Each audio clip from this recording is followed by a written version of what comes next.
જય માતાજી. તો આ છે વીર માગડા દાદાની સમાધિ અને ત્યાં આગળ અહીંયા છે જોઈ લો આ જગ્યા છે એમના પાળીઓ છે આ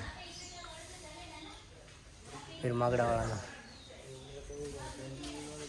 ગાયને લડતા લડતા શહીદ થઈ ગયા હતા અને એમને પદ્માને વચન આપ્યું હતું પણ પૂરું થયું નહોતું, પણ તોય પદ્મા એની જ રીતી. અને અત્યારની પદ્મા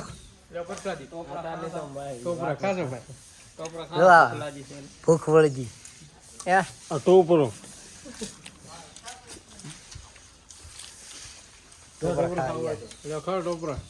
ખો ખો ભાઈ ખો. આ પદ્મા ભાઈ આ જોવા આવ્યા છે દર્શન કરવા. એક ભાઈ વચન લીધું છે ગાડા ભરનું. છે ભાઈ ભાઈ પેલો ભાઈ હા એમની જગ્યા છે. તો આમ તો હતું ને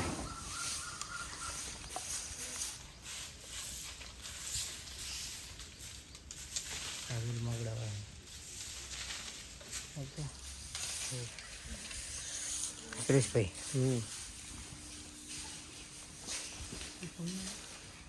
હા વડલો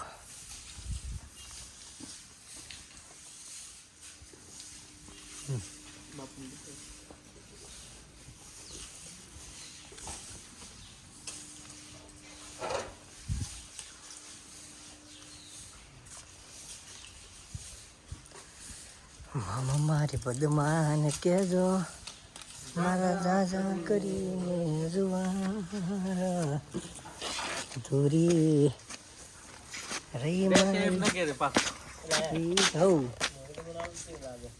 મુહૂર્ત તમે મારો 10 નંબરનો પગ ગઈ નાખશો. તો માગડાવાળાનું દર્શન કરી નાખ્યા બારી. રસ્તામાં દાદા તમે પેલાથી ભેણા છે. તમે શું માજ્યું માગડાવાળા બાપુ? થાર ગાડી માજી છે. આમ હરખી જે માગી ને તો ચક કે બીજું ચકે જે ભરતું ગાડું માજ્યું છે. ખેતી કરવા માટે માગ્યું છે.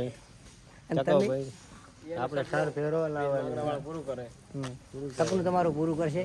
આમ તમે અગરબત્તી ભલે ઘરથી લાઈન નથી કરી પણ અહીંયા પડી કરી તો છે કે હે. તો વિશ્વ રાખો કોઈ બધાય બધું સારું થશે. અહીંયા માંગવાથી પ્રેમ મળે, થાર ગાડી ન મળે. પેલા દિન ફોન પે માં 20 રૂપિયા તમાશા છે. આગળ દિન સાફ પાણી કરાવી દે ચાલે ને? ચા પાણી કરાવી દઈએ ને. ચા પાણી કરાવી દીધું પાસ. તો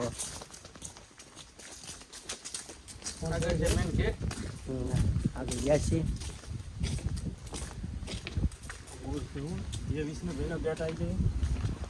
મારો છે ગેટ હું છે કઈ આપણી ગાડી આ પડી છે. આપણી ગાડી છે 3185 અને વીર માગડાવાળાના છે. આ બધા વીર માગડાવાળાના દર્શન કરવા આવ્યા હતા. ભાઈ દર્શન કરીને આવ્યા એમ ને? તમે મિત્રો આવો એકવાર દર્શન કરીને આવ્યા. મસ્ત મંદિર છે, દર્શન કરવા આવો. તળાવ છે, મંદિર વડલો છે મસ્ત. આ જિલ્લામાં આવે છે, ગીર સોમનાથ જિલ્લામાં આવે છે. રેડી વીર માગડાવાળા જિલ્લો ગીર સોમનાથ. હા ઉમરી આપણે શિવરી વાળું ને અહીંયા સોમનાથ વાળું ઉમરી છે. સોમનાથ બનાવી દેડો.